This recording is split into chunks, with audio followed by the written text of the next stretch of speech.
de aliança expõe as próximas gerações a infortúnios na área sexual.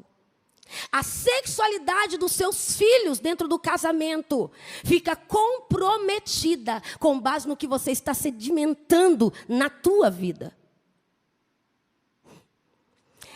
Nós estávamos conversando ontem na pousada, e o que nós achamos incrível na igreja contemporânea é que quando nós dizemos que nós somos benditos, abençoados, com todas as sortes de bênção em Abraão, nós cremos naquilo que é geracional, claro.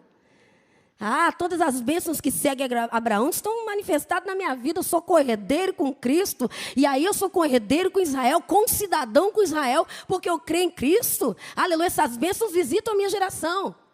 Mas aquilo que Deus falou para Abraão, que em virtude da desobediência seria nível de perseguição e de castigo sobre a vida do povo, nós não queremos receber. Não entendo isso. Não aceito maldição hereditária. Mas por que você aceita a bênção hereditária? Sendo que o princípio para os dois é o mesmo. Eu não entendo. Nós precisamos ter revelação da Bíblia. Mas Jesus se fez maldição, claro, e glória a Deus por isso. Se ele não tivesse feito, eu e você estaríamos perdidos. Mas qual é o princípio bíblico? Para que uma perseguição espiritual não se quebra, não existe quebra de maldição, irmãos. Não existe isso, é ignorância. Mas existe rompimento de uma transferência, bloqueio de uma transposição geracional. Existe bloqueio, paralisia. Nós podemos parar uma perseguição que está ativa ou latente na nossa vida. Como? Quando eu pego o pecado, confesso diante do Senhor, me arrependo e deixo. A Bíblia diz que você alcança misericórdia. E aquilo que parente, família peca, é DNA, é sangue seu. É como se fosse teu pecado. Não posso entrar muito nisso agora. Mas eu só quero frisar. Se você acredita na bênção em Abraão, passa a acreditar também nas perseguições. E começa a estudar isso com mais critério. Implicações espirituais do adultério. Expõe o outro cônjuge a ser vítima da mesma situação. Pecou, adulterou, quebrou a aliança que tinha feito diante de Deus, com ele por testemunha, e homens por testemunha. E aí, querido, uma vez que essa brecha foi aberta, você pode até se arrepender e deve se arrepender. Só que se isso não for tratado dentro de princípios bíblicos, uma porta espiritual foi aberta, que expõe agora até o outro cônjuge. Por quê? Porque são uma só carne. E aquilo que é implicado a um, também expõe o outro. Afeta diretamente a vida financeira da família. Quando você olha para a história de Ló, você vê que Ló vivia numa cidade altamente influenciada por principados que atuam diretamente na área da permissividade, da promiscuidade. Certo? Sodoma e Gomorra. E a palavra do Senhor vai dizer que depois da intercessão de Abraão, Ló e sua família, suas filhas, saem de lá. Mas presta atenção, ele escolheu morar naquele lugar. Quando sai, ele levou alguma coisa ou saiu pobre? Saiu sem nada. Perdeu tudo. Tudo que é levantado ou construído dentro de um ambiente de promiscuidade, permissividade, pode saber que está gerando, está liberando perseguições na área financeira. E aqui está uma premissa, que muitas das vezes nós não entendemos. Pessoas muitas das vezes lutam tanto para ter uma vida financeira abençoada, dizima e oferta, e não prospera. Aí eu quero te convidar e te desafiar a fazer o seguinte: dá uma mapeada na sua vida em quanto que você investiu em motel na sua vida, quanto que você pagou em revista pornográfica, em filmes pornô pela internet, o quanto que você investiu as tuas finanças na imoralidade, na permissividade sexual. Sabe por quê? Porque aquilo que você alimentou, Satanás, quando você para, ele vem atrás para poder secar a sua vida. E se a brecha não for reparada, ele continua tendo legalidade para poder se alimentar daquilo que você não está dando mais. E aí, a Bíblia vai dizer em Atos, capítulo 15, versículo 18 e 19. Eu ia falar apóstolo Paulo, foi Lucas, se não me engano, que escreveu Atos. Isso, né? E vai dizer o seguinte, olha, aí ele está falando dos apóstolos. Achamos por bem ensinar vocês algumas coisas básicas. E dessas coisas básicas, se vocês fizerem, vocês vão se dar bem na vida. E essas coisas básicas são: não se envolva com idolatria, não coma coisa sacrificada a um ídolo, porque quem adora um ídolo adora um demônio, a palavra do Senhor diz isso, e não se envolva com uma vida sexualmente promíscua. Se vocês fizerem isso, a sua vida irá bem. Ponto saúde. E o que significa esse ponto saúde? Saúde, dentro de um contexto, significa que você vai ter satisfação em todas as áreas da sua vida. Financeira, emocional, você vai ter saúde espiritual na área conjugal. E aqui deixa eu fazer um paralelo rapidamente.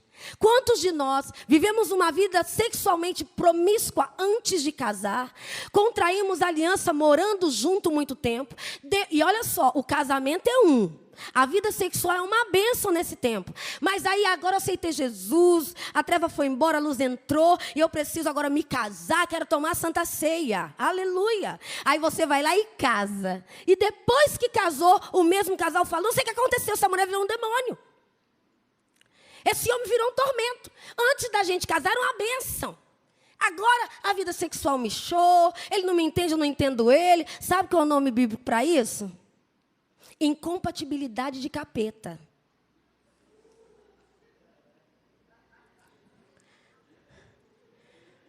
Porque toda intimidade que é gerada antes do compromisso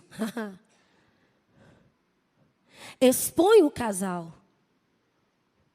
O ambiente que Deus quer para a intimidade é o matrimônio.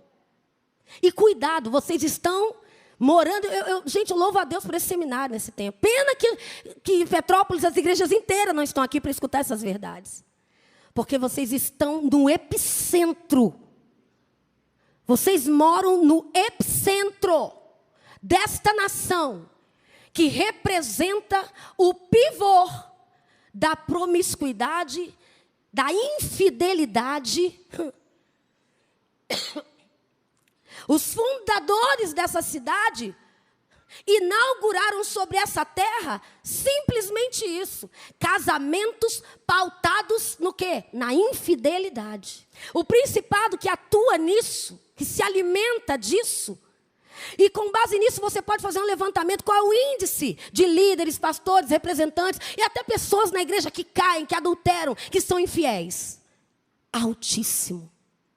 Por quê? Porque há um peso de uma influência de um principado sobre isso. Só que tem uma coisa. A palavra diz que o inimigo, a terra jaz no maligno. E o termo jaz significa influência. A terra está sob influência do maligno. Mas se você está em Cristo, você está sob influência do Espírito Santo. E agora, a nossa mente, a nossa visão do que está acontecendo à nossa volta, aquilo que é natural e comum, querido, ao mundo, ao sistema, não pode ser mais natural e comum para mim e para você. Porque nós somos um povo separado, retirado do meio do comum.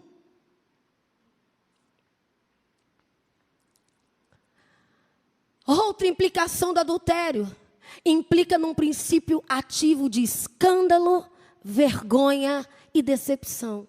E a Lucas 12 ainda vai dizer: porquanto tudo que em trevas disseste, a luz será ouvido. E o que falaste ao ouvido no gabinete, será aos telhados apregoado.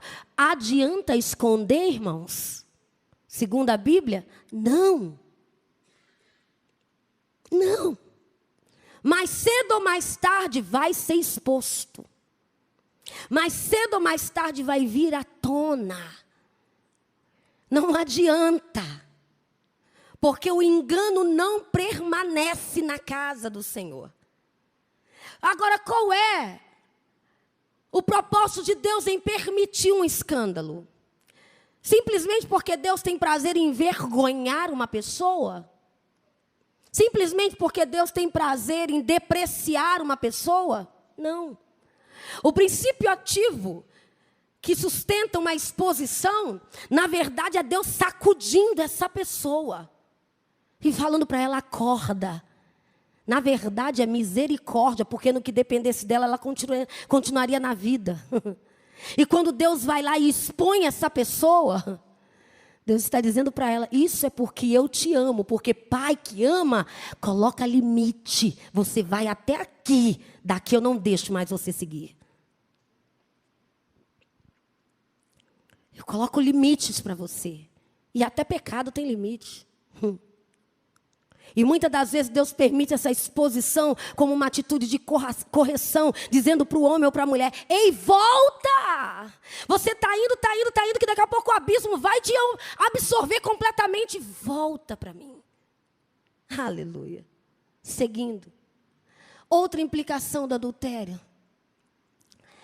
Está listado como prática cuja recompensa é a morte, pois tem natureza pecaminosa de maior peso de pecado do que outros. Existem pecados que é mais pecado do que outros? Está ali a referência. Existe. E o pecado sexual é uma aliança de sangue com os demônios que estão por trás, motivando aquele pecado. Não é uma aliança de sangue simplesmente com a pessoa, mas é uma aliança de sangue com os espíritos por trás que estão motivando aquele erro. E é muito um pouco mais... Se eu pudesse, a gente está... Se Deus quiser, Deus vai usar a Wanda aí, a gente dá um seminário só sobre sexualidade. Só. Para vocês entenderem o que é o sexo à luz da palavra. E diga para o teu irmão: abre o seu olho. Sexo é mais espiritual do que você pensa. Não é só físico. Quando um homem vai para o seu leito com a sua esposa, a sua cama é um altar, queridos. É um altar de renovação de aliança. Não sei se os casados estão por aí e falam assim: vão renovar hoje.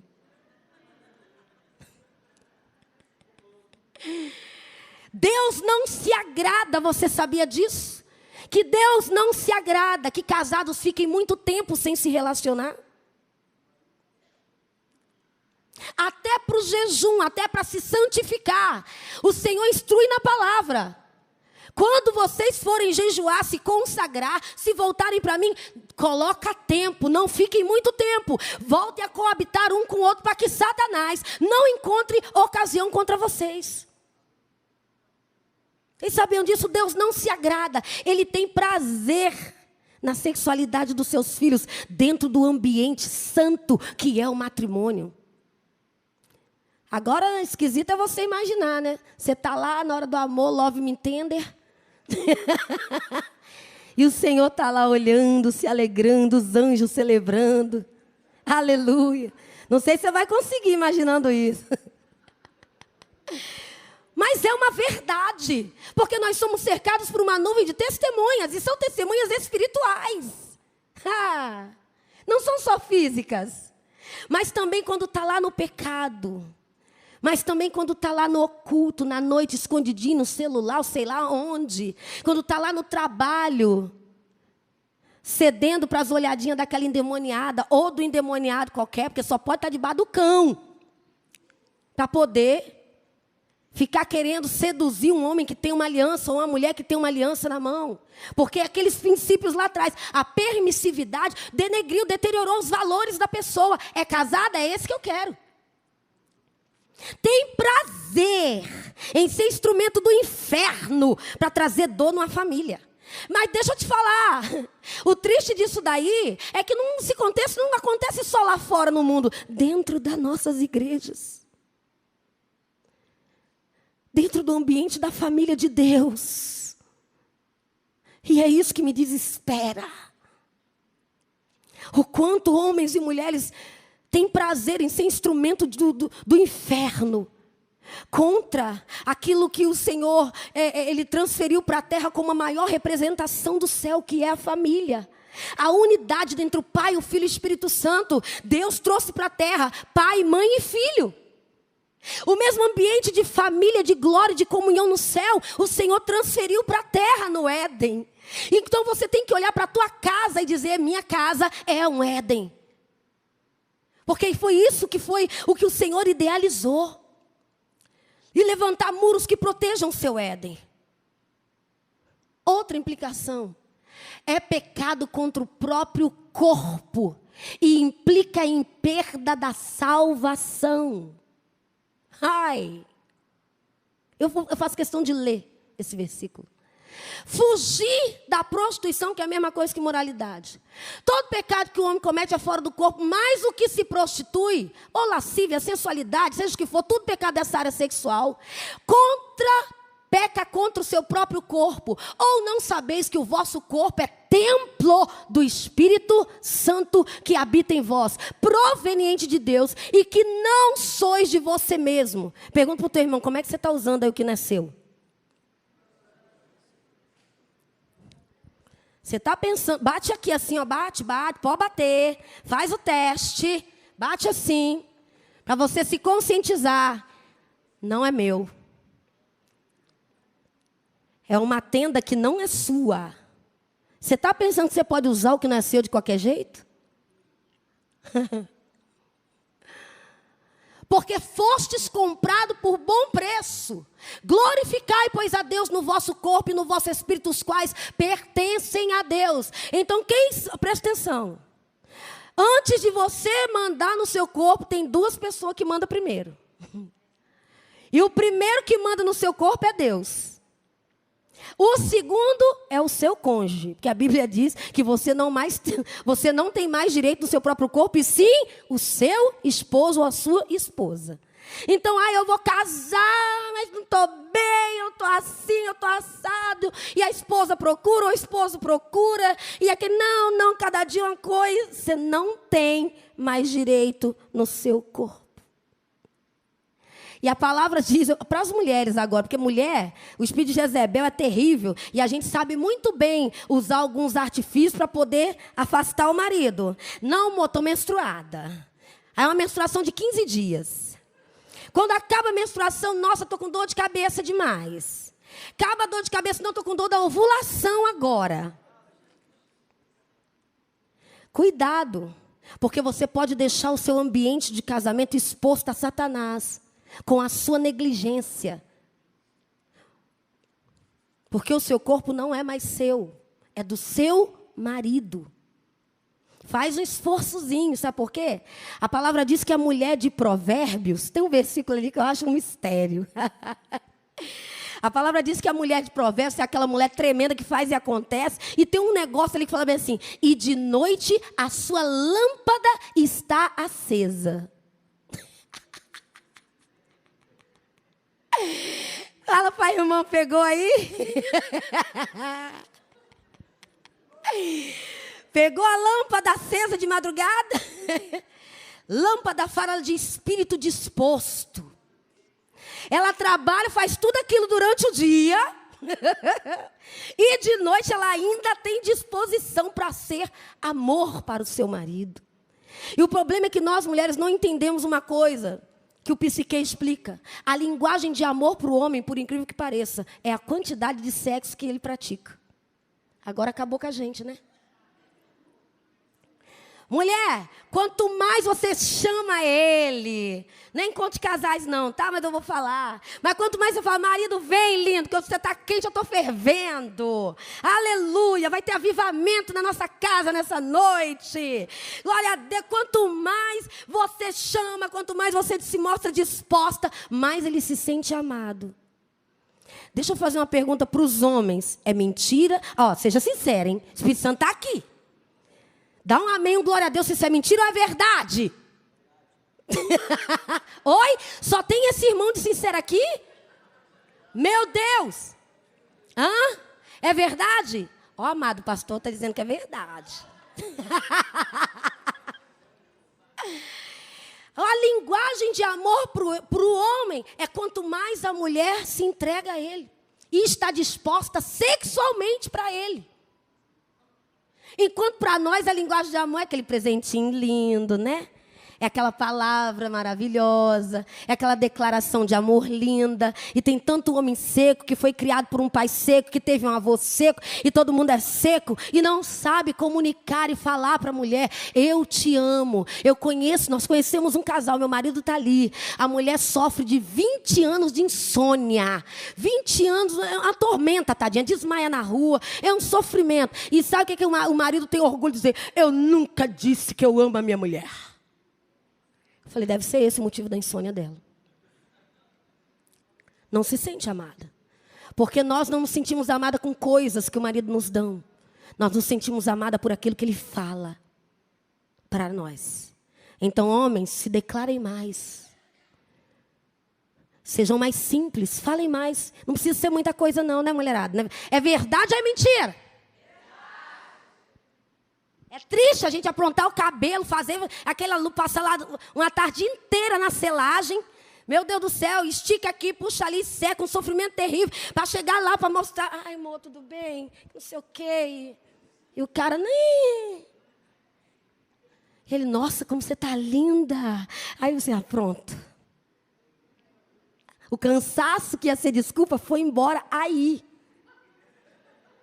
Está entendendo? Aleluia. Todo mundo vai ter avivamento no altar em casa, hein? Glória a Deus. Querido, e o último que manda no seu corpo é você. Amém? Então, pode passar, por favor, que eu preciso correr. Agora, presta atenção numa coisa. O contexto do livro de Oséias, ele fala de 3 intervenções que são, na verdade, um tipo de uma cirurgia espiritual. Que o intercessor, o conselheiro, o pastor, o mentor, precisa fazer para que haja uma reconciliação. E o ministério de Deus na nossa vida é o ministério da reconciliação, amém? Então, pessoas que vão ser articuladores, quando uma família sofre uma ferida dessa natureza, ele precisa, na verdade, se portar como um médico ali. Alguém que vai fazer uma cirurgia mesmo.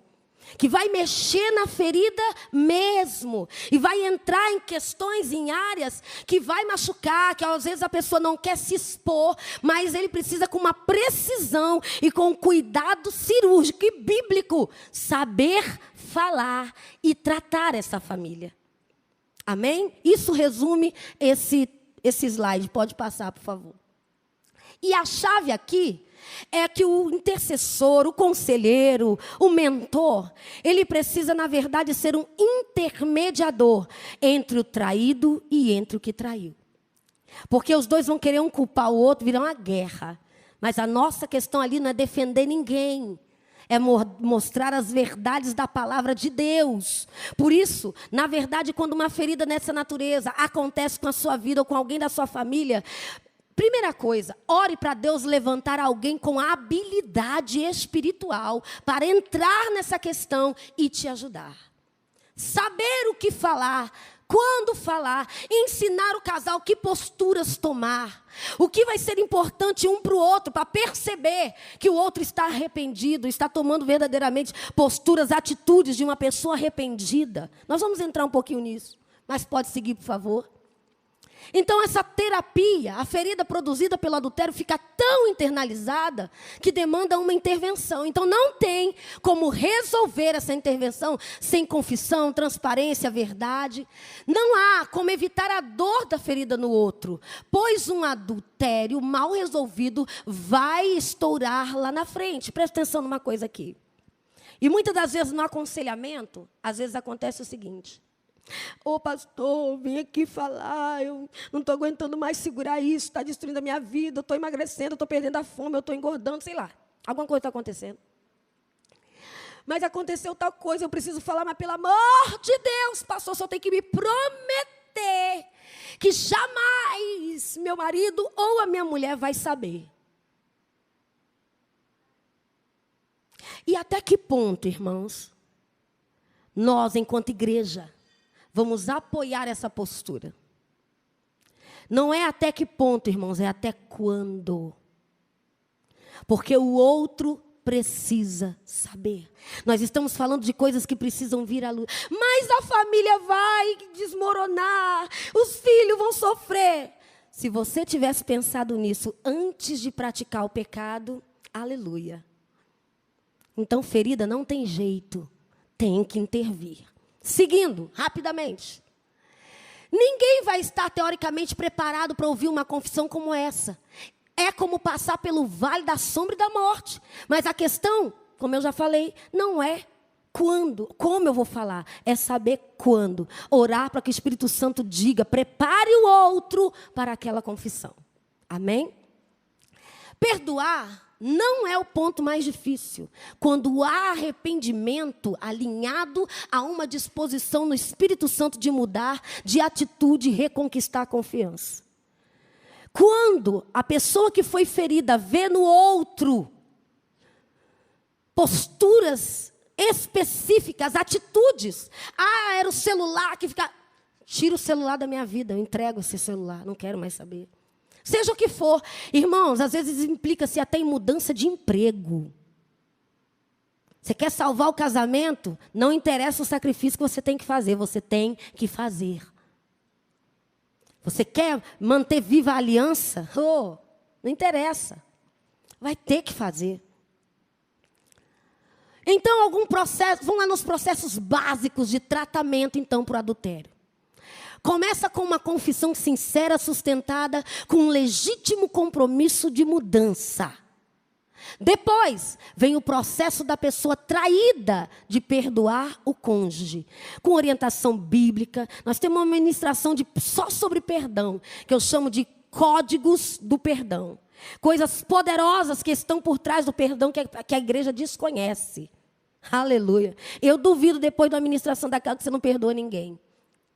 Ou você sai mais crente ou você assina o contrato de ida para o inferno. Porque o poder que tem o perdão é extraordinário. E depois vem o processo doloroso de perdoar a pessoa com quem o cônjuge traiu. Incrível. É mais fácil você perdoar a mulher e o marido que traiu do que perdoar o amante. Não é verdade? Meu Deus, é uma coisa triste. Só que perdão, ele não é condicional. Você tem que estender a todo mundo. Tem que perdoar quem traiu, quem amante, marido, quem foi. E por fim, o processo mais difícil é de reconstruir a confiança perdida. Aqui está a fase mais cruel, que envolve todo o risco no relacionamento. Porque se a pessoa que feriu não estiver disposto a se alinhar ao coração do outro, é complicado. E é aí que você vai observar se verdadeiramente há disposição e arrependimento. Ou seja, no que a pessoa que feriu está disposto a ceder, a abrir mão, para reconquistar a confiança da pessoa que foi ferida. Eu largo emprego, eu mudo de bairro, eu mudo de casa, eu quebro o celular, eu faço qualquer negócio, mas eu não quero abrir mão do nosso casamento. É isso que vai determinar, um ponto crucial para você observar se essa pessoa, eu traí, mas estou aí, vão andando, vão ver qual é, se a mulher me tratar bem, se o marido me tratar bem, aí a gente faz uma forcinha, né? Ou seja, tem nada de mudança. Passa. O aconselhamento na reconstrução da confiança é uma coisa que nós precisamos embasar, que o perdão tem que estar em alta, porque nesse momento de ferida, a confiança está em baixa. Mas depois o processo tem que inverter. Depois você já liberou, então agora o processo é de reconquistar essa pessoa e ela provar para você, com base na sua integridade de caráter, que você pode, mais uma vez, confiar nela. Ei, irmãos, presta atenção. Casamento, se aliançar com alguém, é um risco ou não é? Sempre vai ser. Porque coração do homem, do ser humano, é terra que só Deus conhece. Você está dormindo com a pessoa a vida inteira e você não sabe do que ela é capaz. E é por isso que o golpe é tão doloroso. Jamais imaginei que fulano teria capaz de fazer isso comigo. Mas quem nos fere é exatamente essa pessoa que você entrega a vida e confia sua vida a ela. E de repente, você vê uma postura desconfortável em relação à sua confiança. Seguindo. Quais são então os agravantes de um adultério? Se a pessoa descobriu e agiu com boa fé. Presta atenção aqui. Se a pessoa se descobriu, se a pessoa revelou, ela contou, você mesmo observa que há aí uma disposição real de ser arrependido. Mas se a pessoa foi descoberta e ela fica negando, não. E você tem provas por A mais B que aquilo aconteceu e a pessoa continua negando. Nisso você também pode observar se há um perfil de verdadeiro arrependimento ou não. Se houve um processo crônico de negação, se envolveu pessoas da mesma família do cônjuge, se houve concepção de filho, e aí você precisa tratar. Eu não tenho mais tempo para poder tratar essas coisas, mas são premissas que quem vai ser o moderador precisa levantar e tratar com muita responsabilidade todas essas questões. Seguindo. Se a pessoa ocupa uma posição ministerial, muitas das vezes quando um líder, irmãos, um pastor, ele chega diante da igreja, se humilha, e nisso aí a igreja do Senhor, a igreja brasileira, precisa aprender a ter misericórdia dos seus líderes. Louvei a Deus pela atitude da Wanda nessa manhã, de pedir que a igreja orasse pelos seus líderes. Porque a igreja só vê um líder como um super-herói, que nunca vai errar, que nunca vai pecar. Nós lutamos contra a nossa carne como qualquer pessoa luta. E muitas das vezes a igreja vê em nós um nível de pessoa que quer nos comparar a Deus. E nós não somos deuses na terra. Somos servos como qualquer pessoa é. E quando um líder peca e ele se expõe, ele coloca a sua dor, ele se denuncia e ele se humilha. Irmãos, confia nessa pessoa. Confia nessa pessoa. Porque a sua grande maioria vai lutar para jamais ser exposto. Porque, na verdade, eles sabem que se eles se exporem, a família vai sofrer. Pastores que vivem, às vezes, da oferta da igreja, eles sabem, eu pequei, mas não posso falar, porque vão se voltar contra mim. O que vai ser de mim e da minha família? Porque sabe que muitas das vezes a igreja só quer sugar do líder, mas não quer dar nada. Principalmente misericórdia. Quantos de nós pecamos 3, 4, 5 vezes na vida e vai lá para o gabinete? Pastor, eu errei. Tem misericórdia de mim. Ora por mim, me ajuda a vencer. Você pode. Mas quando ele peca, quando ele falha, nós acabamos de matar. Nós acabamos de punir. E é aí que está a ferida, onde muitos líderes não encontram cura de Deus. Quantas famílias de pastores passam fome, irmãos? Sofrem horrores, porque o líder fracassou. E quando foi exposto, a igreja não teve misericórdia. Tem que morrer, tem que passar fome. Ei, não é assim. A palavra do Senhor diz que o juízo será sem misericórdia para aquele que não tem misericórdia. Eita! Então tenha misericórdia dos seus líderes, dos seus pastores, dos seus representantes. Não existem super-homem nem mulher maravilha aqui, irmãos. Fique de pé em nome de Jesus, que o meu tempo acabou. E como eu não terminei o seminário de tarde, não deu tempo de terminar esse. Mas chegamos até aqui. Eu queria chamar o ministério de louvor.